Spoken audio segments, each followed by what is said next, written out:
Thank you, folks. I've just had a chance to look at the numbers, but I'm really struck by a couple things. First of all, watching the legislature kick the can down the road is becoming an all too familiar theme that I see, and I see that from what I can tell from my cursory glance at the Republican budget, that's exactly what they're doing.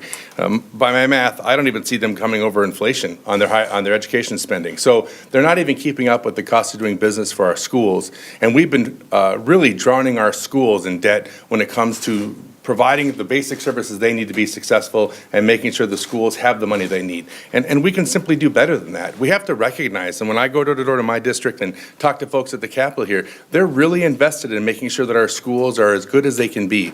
And right now, the budget as we see presented to us doesn't reflect that. Second, in higher education, we find another problem. They talk about $66 million over base, but that's not even enough to cover the cost of doing business again. And again, we fail our schools and we fail our students and we grow student debt with their budget, because the problem we have is we don't prevent the reality of tuition increases in order to pay for our bills. At the same time, on the backside, what do? They offer a bill that would freeze tuition. So now you're tying both hands behind the back of our higher education system, which, by the way, is one of the reasons why, as a state, we rank so highly across the board in our country for the quality of life, place to live, place to do business, all that kind of stuff. So I'm really disappointed to see that we're looking at another classic example of kicking the can down the road, not taking responsibility for our priorities of what Minnesota wants, and we're certainly not managing the values that I think are representative of what Minnesota really is about when it comes to education, both K-12 and higher education. Thank you.